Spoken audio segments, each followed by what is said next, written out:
Convidamos novamente o Padre José Mineiro a estar aqui na mesa. Convidamos agora também o casal Rodrigo e Sabrina. E eles falarão sobre a experiência das famílias em Sul, com a palavra dos senhores.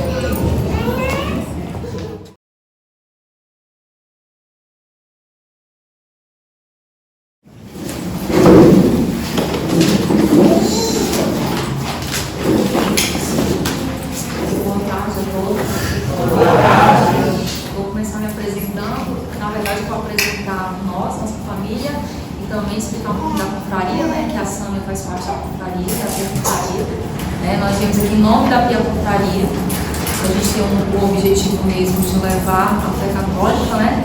Em lugares onde está mais escassos. Se eu falo então, nós estamos aqui em nome da Pia Confraria e vamos falar um pouquinho sobre a experiência do homeschool. A Pia Confraria tem várias famílias, a maioria faz homeschool, né? Tem muitas famílias que não fazem porque moram ao lado do paróquia, que o padre tem uma escola e é realmente uma escola, né? Então, assim, só esse caso desses dois. Caso não tivesse, também todos optariam por homeschool, né? E agora vamos lá, da minha família, eu sou a Sabrina, casada com o Rodrigo, nós temos 4 filhos, 3 estão aqui, a mãe Fernanda de 15 anos, Rafa, de 11, Davi de 8. E eu tenho um filho de, vai fazer 20 anos que está na faculdade, nosso mais velho. Vou começar falando um pouco da experiência, né, do que é o homeschool para a gente e por que a gente buscou o homeschool. Muitas pessoas eu vejo que às vezes têm um pouco uma visão deturpada do homeschool, né, que tentam buscar o homeschool simplesmente para um intelecto mais apurado. Mas no nosso caso, né, a gente tenta ao máximo servir a Deus da melhor forma possível. Né, nós só temos pouco tempo para fazer isso, né. Então, a nossa opção foi cuidar da alma dos nossos filhos. Esse foi o objetivo principal. Então, a gente queria ver os nossos filhos. Nós queremos que nossos filhos sejam santos. Esse é o nosso objetivo.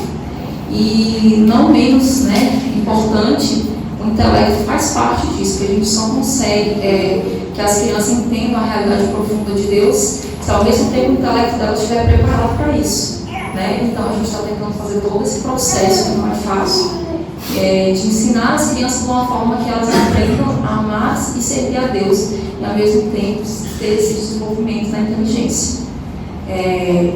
Nós temos nossos 4 filhos estudaram numa escola muito boa em Brasília. Eles sempre ficaram entre a primeira e a melhor escola e a terceira. Era uma escola muito boa, no caso conteudista, mas com suas ressalvas, né? E eu, como sempre fui, eu e meu marido, nós sempre nos preocupamos com isso, nós sempre fomos católicos bem ativos. A gente sempre teve esse cuidado, então a gente procurou uma escola menor, mesmo sendo uma das melhores das unidades dela eram grandes, né? Essa era a menor unidade. E eu e o Rodrigo chegamos lá e pedimos para que eu pudesse acompanhar de perto. Então eu ia para a escola, ficava lá na cantina, sentada, ficava o dia inteiro e depois eu saía com eles. Então assim, eu ficava dentro da escola praticamente o dia inteiro. Mesmo com a minha presença dentro da escola, eu vi que era grave a situação, né, do que acontecia. Eu via, ele me contava, eu via o que acontecia, eu via o comportamento das pessoas, dos adolescentes, e eu vi que aquilo ali ia afetar demais a fé das crianças, né? E, por fim, eu cheguei à conclusão de tirá-los, principalmente por causa do homossexualismo dentro da escola. Eu não posso falar que aquela escola influenciava nisso, não, mas todo o ensino educacional no Brasil está corrompido, mesmo aquelas escolas que têm a melhor das intenções.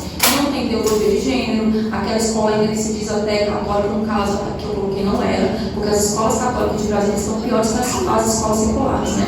Então, eu preferi colocar numa escola que não fosse católica e secular. Só que lá eles tinham uma boa conduta, não ensinava, no caso, a educação sexual do jeito que as outras escolas ensinam. E eu sempre fui muito próxima da diretoria, cheguei conversando, olha, eu não quero que a minha filha aprenda isso, eu não quero que meu filho aprenda isso. Eu tinha 4 filhos na escola, né?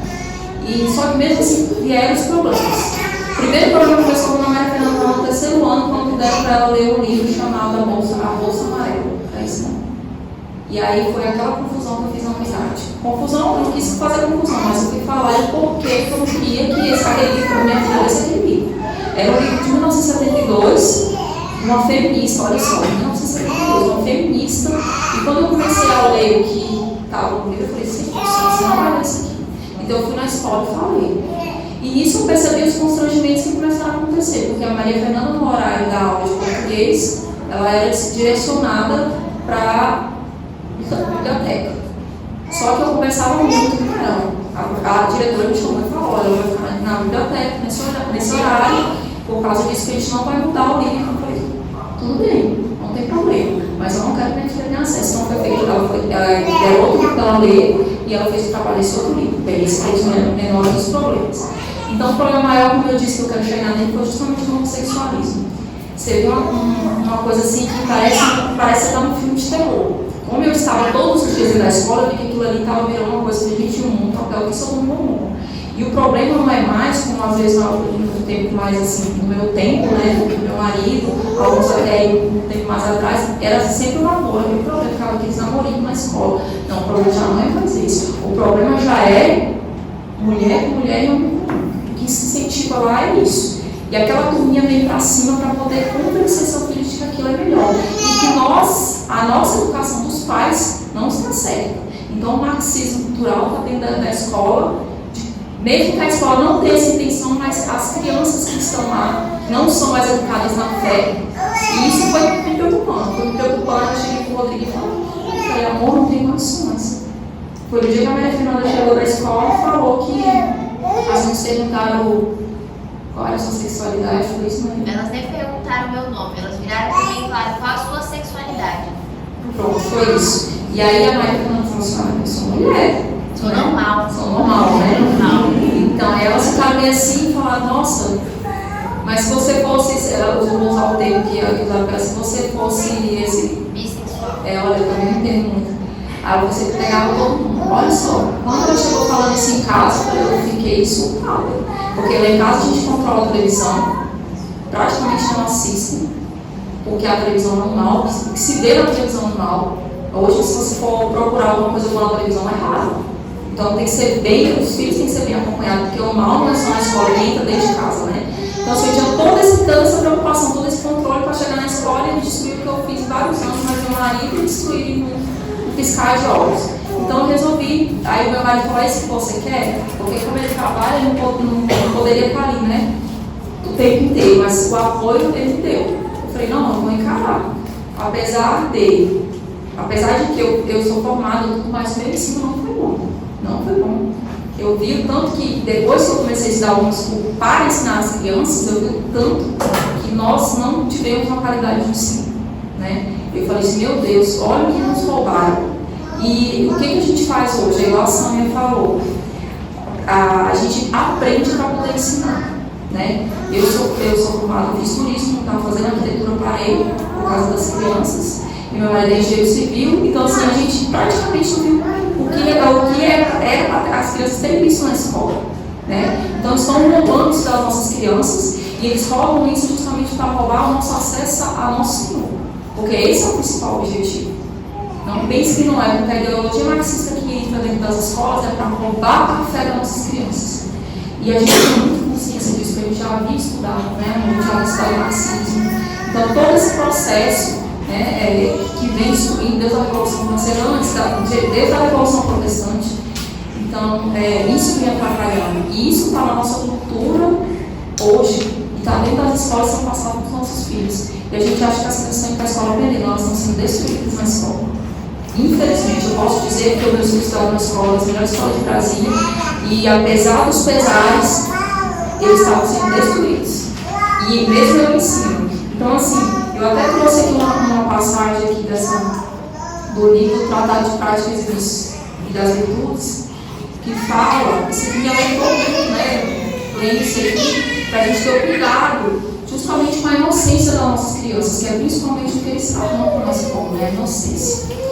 Então tem uma parte que eu vou ler rapidinho para não ficar amassante, onde fala da inocência. A inocência consiste na limpeza total da alma. A alma pura é inocente. A alma purificada recobre a inocência, mas não é inocente. foi inocente, mas se alguém recuperar algo, é sinal que não perdeu. A inocência não é como uma moeda, que depois de perdida é retomada exatamente como era antes. Com efeito, a inocência depois de perdida é recuperada sempre em um grau menor e reduzido. Né? Então isso aqui é grave. Então a gente pensa que a gente vai conseguir combater. As crianças ficam 6 horas por dia na escola, 5 dias na semana, aí cheio de coisas na cabeça. E quando elas chegam em casa, a gente acha que em pouco tempo que a gente tem com as crianças, nós vamos conseguir desfazer tudo aquilo que foi feito. É praticamente um milagre. É praticamente um milagre. É tanto milagre que eu vou contar uma coisa que aconteceu com a amiga do meu filho mais velho. Né? Eles estavam nessa escola e a mãe, a advogada dessa família, é conhecida nossa família lá da escola. Essa moça estudou na outra escola que competia com essa, que também era uma escola excelente, né? No conceito deles. E essa menina chegou na escola, ela saiu dessa escola que meu filho estudava e foi para outra. Chegou do lado de um grupinho de moças que eram homossexuais, as meninas, e começaram a pressionar a menina. Só que a menina veio de uma família que era uma família mais conservadora. Então ela tinha os princípios, né, dentro de casa. Só que a pressão foi grande. A pressão em cima da menina falou assim: se você não beijar fulana, você não vai entrar no grupo. Aí ficou essa pressão, e um dos professores entrou nessa mesma pressão em cima da menina. Acabou que essa menina cedeu. Ela beijou outra menina, não porque ela quis, mas com tanta pressão, porque ela se sentiu excluída. E nisso a consciência dela pesou tanto que ela se jogou do 3º andar no prédio. 3º ou 5º? 3º andar. Ela só não morreu porque eles estavam em obra e colocaram tampão. Esse gerente deu tampão e ela caiu. Só que ela quebrou toda a bacia, né? E essa advogada da família estava processando a escola, processando o professor e danos morais, enfim. Mas o que perdeu nessa alma dessa criança, dessa adolescente? É o que fala aqui, que não se recupera. Como foi? A inocência vai embora. Né? Então é grave o que estão fazendo. E tudo isso vem porque, inclusive, a irmã Lúcia Europeia da Geração de Fátima, vai fazer dela. Ela fala numa carta que foi até entregue para São Paulo II, ela diz justamente que a última batalha de Satanás seria contra as famílias. Então, eu vejo, até como o padre Danilo falou, para os nossos tempos é mais que necessário. É uma graça que Deus está nos dando, é uma chance de salvar a nossa família. E também não só de salvar a nossa família, mas também de restaurar a igreja. Porque do mesmo jeito que o mundo está destruindo, a igreja também está em processo de subir do Calvário. Isso a gente percebe. Tanto infiltração da igreja, a teologia da libertação, que está fazendo nas nossas igrejas. Né? Porque muitos não sabem o que acontece, como foi, como surgiu. Né? Então, assim, a teologia da libertação está totalmente ligada ao marxismo dentro da escola. Porque você se corrompe a educação. Quando você corrompe a educação, você corrompe as famílias. E eles vão lá no que é mais importante para Deus, que é o quê? É a família. Principalmente a mulher. O ataque é muito grande em cima da mulher, porque a mulher gera almas para o céu. Né? E nós somos muito atacadas. Então eles atacam a gente principalmente na pureza. Né? Então uma mãe que não tem uma fé muito forte, uma convicção muito forte do por que nós estamos aqui, para onde nós temos que ir, a gente não consegue educar nossos filhos como nós deveríamos, nós vamos perder toda a nossa família. E diz a Sagrada Escritura que a mulher será salva por sua maternidade. E eles já começam entrando na maternidade, né? Na contracepção. Hoje nós temos 4 filhos, nós queríamos mais, mas assim Deus quis, né? Deu problema no útero, não pude ter mais. Mas a gente tem que estar aberto à vida. E isso é uma alegria dentro de casa, tanto do homeschool quanto da obediência a Deus, principalmente nas coisas que geram sacrifício. E isso vai encher a nossa alma, que não tem explicação. É só você indo e fazendo, que você vai ver na graça de nosso Senhor acontecendo nas nossas casas. Então, nossas crianças são os nossos tesouros, nós vamos ser cobrados por elas. Deus vai cobrar cada um de vocês, o filho de vocês, o que vocês fizeram e o que você deixaram de fazer por eles. Então, é importantíssimo que a gente se atenha a isso, né? Se atenha ao que é necessário. Então, eu queria, essa primeira parte, falar sobre isso. Tá bom, vou deixar. Olha, quando eu começo. Então, a parte principal que eu quis focar foi justamente na fé. O que vem depois é resto, né? O intelecto, sim, é importante, mas se a gente tiver o princípio primeiro, que é a educação da fé nas crianças, aí a gente vai conseguir deslanchar com as crianças e fazer com que as crianças sejam santas, né? A gente pode ser santo. Nosso Senhor fala, seja santos como vosso Pai do céu é santo. Então é isso que é importante no homeschool. O restante do conteúdo, tudo, a gente pode até, tem várias indicações de curso, vários cursos importantíssimos. Eu vou deixar assim para a segunda parte, deixar o livro falar, assim, não deixei de falar não, eu deixei de saber. Boa tarde. Boa tarde. Meu nome é Rodrigo, né? Sua esposa Sabrina, o restante da família que vocês já escutarem, né? O primeiro filho nosso tem quase 20 anos, João Vitor, né? Já está na faculdade, vai para o quarto semestre de agronomia. Maria Fernanda, né? E a Rafaela, e o meu Davi, meu pequeno, né? Então são nossas crianças, né? Já semana falou dos nossos filhos, Deus não permitiu que nós pudéssemos ter mais, né? Mas também em compensação as pessoas que estão no nosso redor tem várias crianças, né? Então apesar de a gente já ser novo hoje, a gente já está pensando nos nossos netos, né? Então é o que nos consola, né? Entre aspas. Então, eu acho importante, eu quis falar dessa primeira etapa, que a parte prática vai para ela e a minha parte é do apoio, né?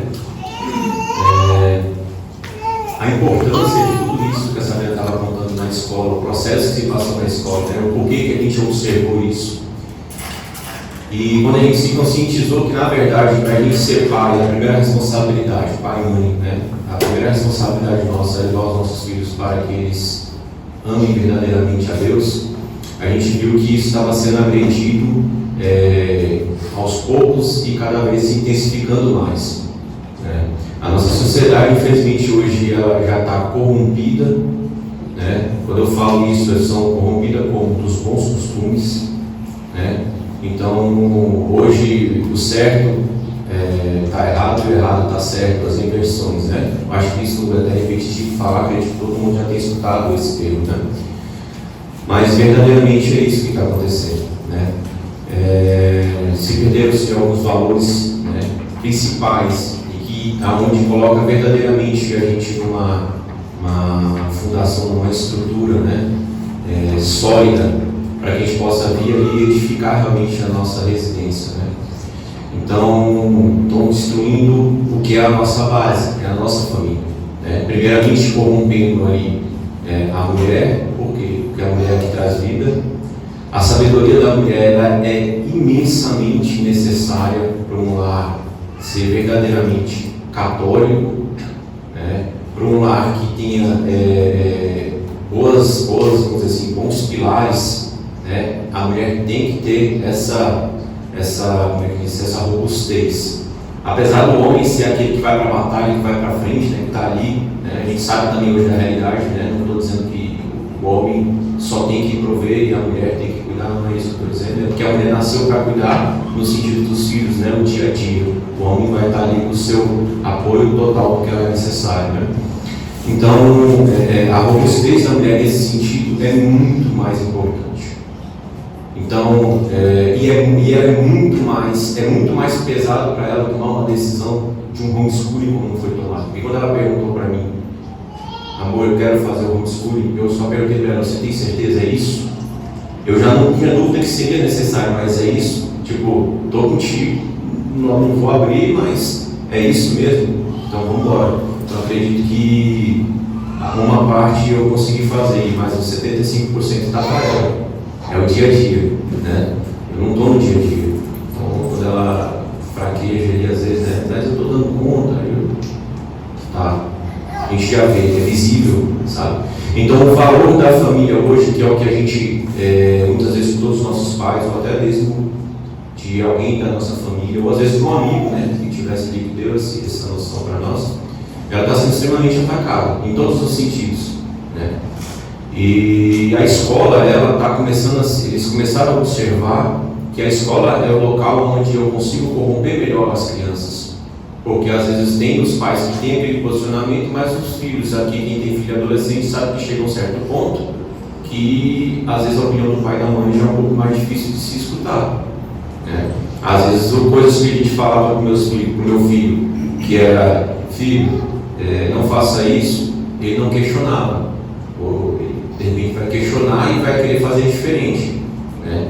Então, dessa mesma forma lá fora, às vezes é muito mais fácil escutar um amigo escutar alguém que está ali que de repente não vem com a mesma educação que essa outra dificuldade que às vezes as famílias tinham. Antigamente as famílias tinham praticamente as mesmas educações. A família do vizinho de um lado do outro era a mesma.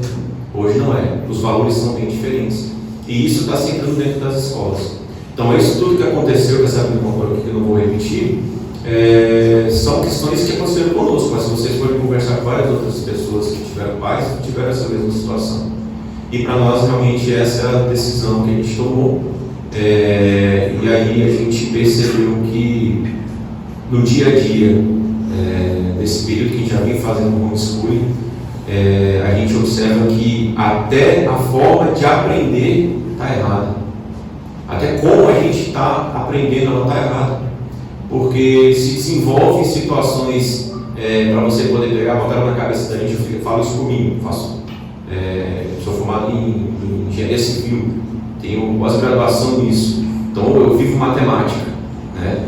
E aí você observa que, na verdade, se separam demais as matérias e não se desenvolve o intelecto da criança no momento certo. Porque quando você faz, o homeschooling ele proporciona isso, ele vai desenvolver o intelecto da criança com muita leitura, os processos, acredito que a Sabrina vai botar nesse ponto, né? Tá. Então, isso a gente observa.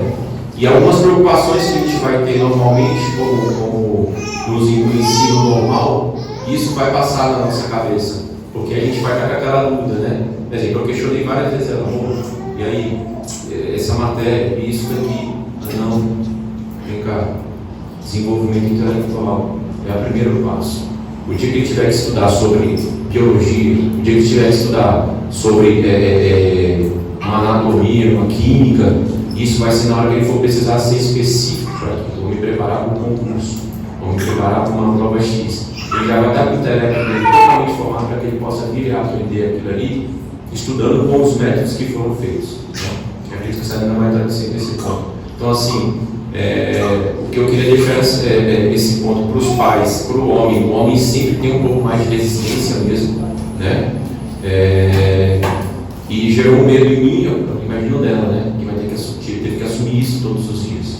Mas isso é importante, a mensagem que eu deixo para os pais é importante, entender que, primeiramente, amar a Deus. A gente pega os nossos filhos e cria ele para isso, né? E a segunda parte, o intelectual que a Sabrina falou, né? Para que elas possam vir a desenvolver, até para poder entender o que está acontecendo. Não ficarem, às vezes, como é que é o termo que usa? Analfabeto funcional. Porque eu conversando com ela, eu falei assim, eu sou analfabeto funcional, eu sou engenheiro civil em formato de pós-graduação. Então, infelizmente, é essa a questão que a gente coloca. Que eu penso, o homem ter sua função como realmente um apoiador mesmo da esposa e não fazer de conta, né? E às vezes você olhar para uma esposa e não saber o que você vai falar, não faz, né? Você fica quietinho ali, dar aquele apoio, eu acho que já ajuda bastante, né? Então, assim, eu agradeço imensamente a Deus todas essas situações que Deus permite que a gente veja. É uma graça de Deus também, é uma graça de Deus que todos estão aqui. É uma graça de Deus o Padre Danilo também ter dado essa oportunidade para vocês, porque infelizmente lá no mundo é muito difícil de enxergar isso que a gente está falando aqui, e às vezes até botar aquela pulguinha atrás da orelha, né? Às vezes a gente nunca vai escutar, a gente nunca vai escutar sobre homeschooling. O que é homeschooling, né? Muitas pessoas a gente possa ver, sei que nunca escuta sobre isso, né? Mas é extremamente necessário hoje, não só para as nossas famílias, mas também para a continuação da nossa igreja católica apostólica romana. Vocês podem ter certeza disso. Obrigado. Só uma intervenção. Aqui tem algumas famílias que já praticam homeschooling. E uma das grandes dificuldades, às vezes, é também essa interação entre as famílias. A senhora Sabrina e o senhor Rodrigo pertencem à Confraria do Santíssimo Rosário. E a Confraria do Santíssimo Rosário, que foi há pouco tempo, fevereiro, né, desse ano. A documentação reconhecimento foi em julho. Reconhecimento diocesano em julho deste ano. Ano passado. Então tem um ano já. aqui na nossa diocese de Formosa. E eles estão fazendo apostolado lá em São Gabriel. De 15 em 15 dias nós nos reunimos, rezamos a missa, depois tem visita em algumas casas. São famílias que se propõem a ajudar uns outros, né, nesse intento de educar os filhos de maneira tradicional, não só no âmbito cultural, mas também no âmbito religioso.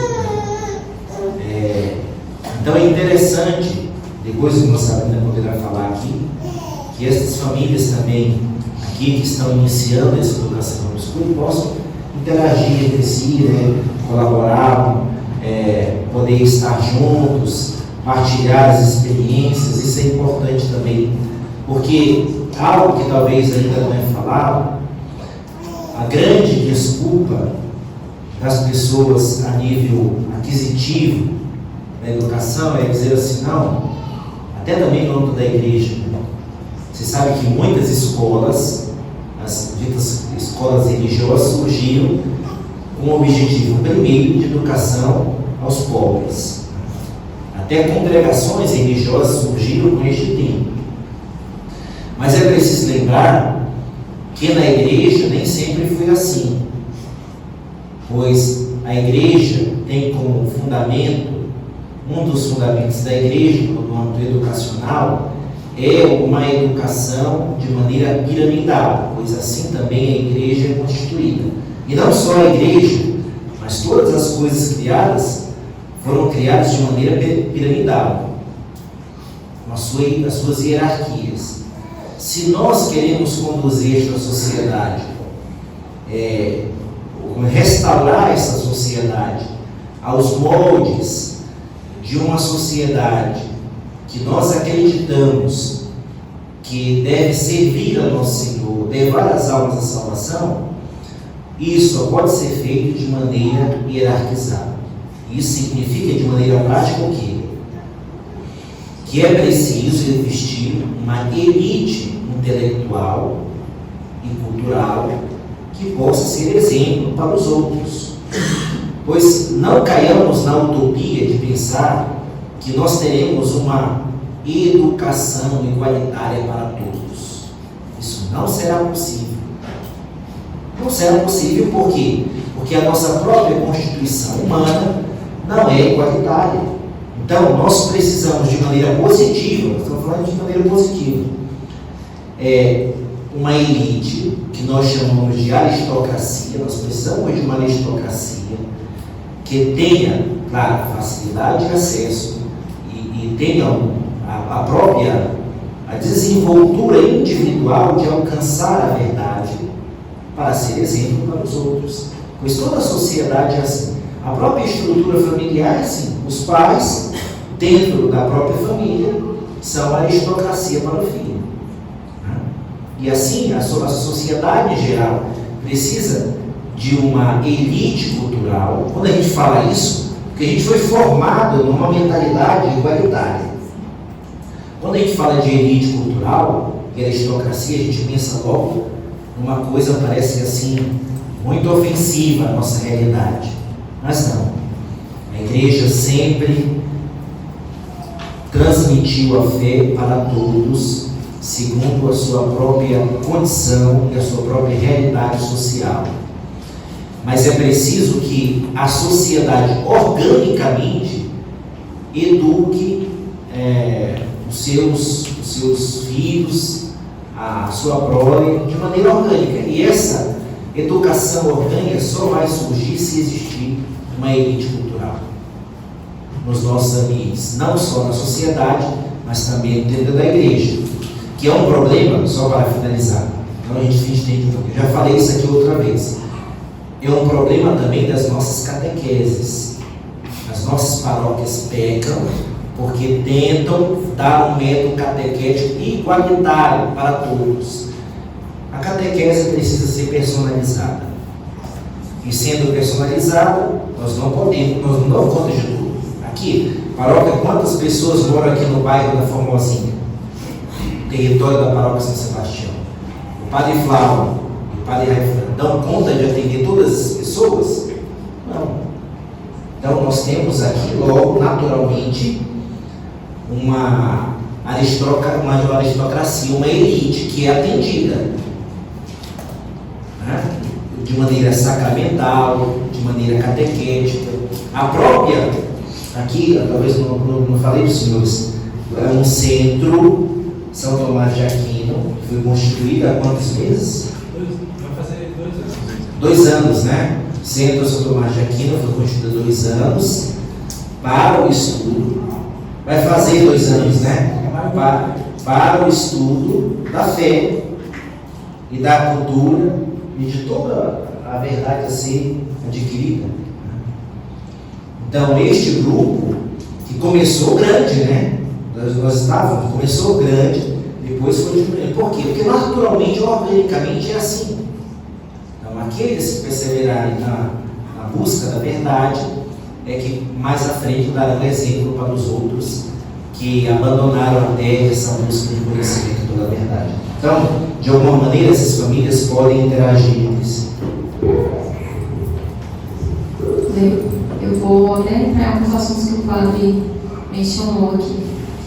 Primeiramente, eu voltaria à disposição, quem quiser, né, alguma ajuda. A gente não sabe muito, né, só que a gente já traçou alguns caminhos, já pisamos em algumas pedras, então a gente já consegue ter alguma coisa assim em vista, né? E, então, no caso que eu falo da parte prática, indicações também de curso, alguns que eu fiz, por exemplo, o professor Paulo, não sei se vocês conhecem, grau de letramento, para fazer. Esse curso é muito bom para mostrar, ele mostra ali dá um panorama todinho de como está a educação no Brasil e os graus de analfabetismo funcional que nós temos, né? E eu também queria entrar nessa parte no sentido de se interagir. A gente tem um grupo, né, a Sandra, tem gente lá da confraria que está, e a gente vai partilhando algumas coisas, materiais. Inclusive, eu tenho um livro muito bom aqui, que eu estou com o PDF dele, eu trouxe para vocês dar uma olhada, a pessoa muito ruim. Homeschool Católico, Guia para os Pais, da Mary Clark. Tá? É americano, foi traduzido para o português, mas assim, é excepcional. Você vê que a mentalidade dela é mais ou menos o que eu falei aqui, que é o que a gente almeja, né? Primeiramente, o que é católico. Aí ela vê uma menina que parece que você percebe o Espírito Santo agindo, né? O que ela fala, nossa, mas está acontecendo a mesma coisa aqui. Quer ver um grande exemplo aqui, que é muito importante. A gente às vezes acha que a música não é importante para a formação intelectual das nossas crianças, só que ela é de suma importância. Então, com isso, eu não vou aprofundar, porque senão vai estender. Mas eu vou contar uma pequena historinha aqui que o padre Paulo Ricardo já contou, que foi uma experiência científica que fizeram das vacas leiteiras. Não sei se alguém já escutou. Já, né? Então, colocar as vacas leiteiras para escutar rock por um período, e o leite dela diminuiu. Colocar as vacas leiteiras para escutar música clássica, aumentou o leite. Bem sucinta para poder alongar. Então, assim, depois que conheci toda essa realidade, que eu já venho estudando há muito tempo, né? Eu percebi o que é importante a música. Então, lá em casa, a gente dá a preferência, no caso, no domingo, para a gente estar missa dentinha cantada, por causa do canto gregoriano, com órgão e tudo, né? Não sei se aqui tem órgão, tem missa dentina, mas acho que não tem órgão ainda, não tem? Às vezes as irmãs tocam lá. Tocam, né? Então, assim, eu vi a diferença até na formação intelectual das crianças com relação à música, né? Que é importantíssimo. E até a missa dentina no latim, que é uma das matérias que a gente estuda lá em casa, nós estudamos. Latim, eu junto com os meninos, né, os quatro não, porque o mais velho já está na faculdade, mas os 3 a gente estuda o latim. E o latim é importantíssimo para tudo, é uma base. Você quer aprender o português, você aprende o latim. Quando você aprendeu o latim, você na hora você vai olhar uma análise sintática em português, você fala, meu Deus, como isso era tão simples, eu quebrei a cabeça todo tempo. Justamente por causa do latim, né? E parece tudo muito difícil de alcançar. Nossa, latim, como é que eu vou aprender isso? Mas não é. Eu também pensava assim. Então, assim, tudo o nosso Senhor vai mostrando e encaminhando a gente para crescer espiritualmente e intelectualmente. Então, eu deixo esses 2 pontos, né, de reflexão, do latim e do canto gregoriano. Se vocês tiverem a oportunidade de ter acesso. E, inclusive, a Mary Clark, ela fala justamente que foi essa evolução que aconteceu também. Começou do mesmo jeito que eles foram parar na missa tridentina E a música, todo o benefício da música, do canto gregoriano, tudo aquilo. E se vocês forem estudar o canto gregoriano, a gente tem tempo, eu vou contar isso para falar do que ele canta. É uma coisa assim espetacular. Não sei se você fala, meu Deus, como Deus é bom. Até nas pequenas coisas, ele faz grandes coisas, né? E o canto gregoriano é um desses. É assim, eu não tenho como falar, eu não sei muito, mas assim, você ouvir, você abrir sua inteligência para ouvir aquilo ali, é uma coisa que transforma, inclusive, as crianças. Outro ponto que eu quero entrar aqui é da catequese que o padre falou. A catequese hoje são um caos, né? Então, você não precisa falar, eu acho que você não consegue tirar aquelas paróquias que nunca consegue dar uma catequese muito boa. Não também por causa dos padres, mas por causa do tempo. Muitas coisas a fazer e o padre tem que fazer tudo. Então, isso é delegado, é assim, então. Pois é. E isso que a gente não pode aceitar, porque a gente manda os nossos filhos para a catequese e fala, tá, mas estamos fazendo catequese na escola. Bem, quando vocês forem ensinar em casa, se somar essa resolução de ensinados, o que vai acontecer se eles não sabem nada? Então, em casa, nós temos uma matéria que é a catequese e a gente tem aula de catequese 2 vezes a semana. E eu pego a catequese do padre Negromonte, Álvaro Negromonte, antes de 1960. Aí ele tem, eu tenho o PDF, se alguém quiser, ele tem primeiro ano, segundo ano, terceiro ano, quarto ano, ele tem. O quarto ano, nem a gente que é adulto sabe o que está falando lá. Publicou? Então, olha, quem quiser comprar, mas quem não puder, eu tenho o PDF desses 4 anos. Então, é importantíssima a catequese, porque isso é o que dá base, como eu já havia falado. E outra coisa que eu não posso deixar de falar que é o rosário. Se vocês querem que a família de vocês seja uma família virtuosa, a base é um rosário. Missa e rosário, né? Todo mundo sabe da missão de Dom Bosco, eu canso de cansar, estou colocando comigo e falando, mãe do céu, você pode falar disso, mas é verdade, né? Lembra-se daquela visão que Dom Bosco teve, daquela barca em mar revolto, né? E lá estava o Papa tentando segurar, né, aquela grande embarcação e eram arremessados livros, impressionante, né? Aquela arremessada livros dentro da barca, né, na visão. E quando pensou que a barca não ia mais ter como segurar, subiu a coluna, que era a coluna da Eucaristia, mais alto, e a outra coluna que subiu, o Nossa Senhora Auxiliadora dos Cristãos. Né? Então, assim, Nossa Senhora vem nos alertando, vem nos avisando, e ela, é por ela que nós vamos salvar nossas famílias. É tanto que ela, na visão também de Leão 13, quando o demônio pediu para a igreja, que ele estava numa missa. Aí o demônio pediu 100 anos para provar a igreja. Então ele falou muito rápido, mas só para achar ali. E quando ele pediu, o Papa Leão XIII estava sentado, o secretário dele assistindo uma missa, e ele teve uma visão, ele viu o demônio pedindo permissão para Deus para abrir a igreja de 100 anos. Aí ele saiu da missa, correu, o secretário foi atrás, e chegou lá e contou o que aconteceu e fez dirigir uma oração. Né? E aí depois ele contou para o secretário justamente que ele tinha visto o demônio pedindo para abrir na igreja, e Deus deu 2 remédios.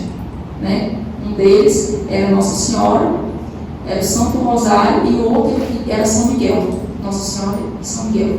Por isso que tem aquela oração que ele fez, São Miguel Arcanjo. E essa oração era para ser rezada todos os dias no final das missas. E foi acabou sendo suprimido, né? A Sabrina também, claro, mas eu não lembro exatamente. Foi junto? Ah, sim, você está falando assim. Era para rezar São Miguel, 3 Ave Marias e São Rainha no final de toda a missa. Isso mesmo. Sagrado Coração, né? Depois, isso foi posteriormente. Então, assim, você vê que Nosso Senhor vem dando as soluções no decorrer dos anos, dos tempos, né? E Nossa Senhora apareceu em Fátima e falou, e veio o Papa Leão XIII fez essa oração. Então, assim, o mais importante para a gente não ficar hoje, que eu peço, assim, peço para o Senhor que coloque no coração de vocês, é justamente a importância da Santa Missa e do Rosário. Isso, vocês têm isso, vocês terão tudo. Porque na hora que vocês falam, minha mãe me guia, eu preciso dar o melhor para os meus filhos, porque eu quero que eles ganhem o céu.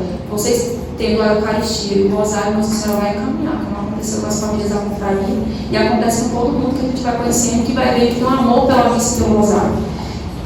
Então, não posso deixar de falar de história. Gente, cuidado com a matéria de história, essa primeira história. Nenhum livro que tem por ele presta, infelizmente. Infelizmente, ele ensina tudo errado. E a primeira coisa que esse livro de história faz é minar a fé.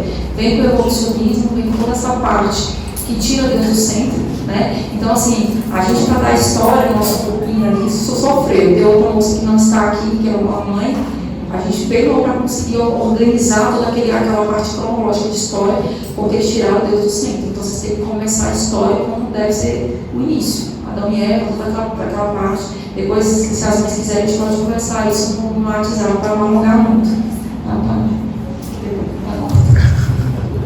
Temos livros sobre história, temos materiais, uma lista de livros que não são publicados mais, foi através do francês para o português, mas agora não são publicados mais. Não sei se alguma dessas editoras novas aí vão fazer isso, mas conta desde o Antigo Testamento até a Idade Clássica. Mas depois da Idade Nova não tem mais nada.